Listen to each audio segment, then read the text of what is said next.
बिस्मिल्लाहिर्रहमानिर्रहीम, अस्सलाम वालेकुम। एवन टीवी की न्यूज स्टूडियो से मैं हूं अलीशा बासी और मैं हूं मुनीबा अख्तर। शामिल करेंगे news headlines. Upper Dir police CTD elite force rapid response force का ऑपरेशन फितना अल खारिज के 9 दहशतगर्द हलाक, 2 शहरी शहीद, 10 एहलकार जख्मी थे। हलाक दहशतगर्द साजिदुल्लाह फतेह अल खारिज का मकामी कमांडर था। वजीर आजम से air chief marshal Zaheer Ahmed Babar Sidhu से मुलाकात। मार्का हक पाक फिजाइया ने दुश्मन पर कारी जरब लगाई। पाक फिजाइया के शाहीन वतन अजीज की हिफाजत के लिए सीसा पिलाई दीवार बनकर खड़े रहे। और भारत से छोड़े गए पानी के बाद सूरत हाल संगीन। दरियाए सतलुज में गंडा सिंह वाला के मकाम पर ऊंचे दर्जे का सैलाब। पानी का बहाव 1,96,000 क्यूसिक तक पहुंच गया। कसूर में दर्जनों देहात मुतासिर लोगों की नकल मकानी।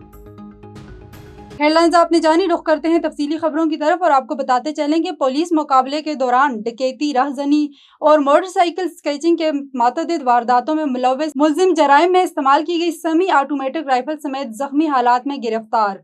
थाना मकली की हदूद अल हसन फार्म लिंक रोड मकली के करीब पुलिस और मुल्जिमान में फायरिंग में एक मुल्जिम को जख्मी हालात में गिरफ्तार कर लिया गया। गिरफ्तार जख्मी मुल्जिम की शनाख्त अब्दुल रजाक वल्द मोहम्मद इब्राहिम गदरू रिहायशी गर्ल्स कॉलेज ठट्टा के तौर पर हुई। इब्तिदाई तफ्तीश के मुताबिक जख्मी हालत में गिरफ्तार मुल्जिम थाना ठट्टा और मकली के मुख्तलिफ इलाकों में डकैती, राबरी, मोटरसाइकिल छीनने जैसे जराइम के मतअद्दिद वारदातों में मुलव्वस। गिरफ्तार जख्मी मुल्जिम के कब्जे से जराइम में इस्तेमाल की गई सेमी ऑटोमेटिक राइफल भी बरामद कर लिया गया, जबकि इसके फरार होने वाले साथी मुल्जिमान जिनकी शनाख्त यासीन वल्द यार मोहम्मद गदरू रिहायशी नारीजा गोट मकली और ग्राम वल्द अब्दुल मजीद रिहायशी केडी मोरी मकली के नाम से हुई, जिनकी गिरफ्तारी के लिए पुलिस के छापे मारे जा रहे हैं। न्यूज स्टूडियो से फिल वक्त इतना ही। मजीद किसी भी खबर से बाखबर रहने के लिए देखते रहिए A1 TV।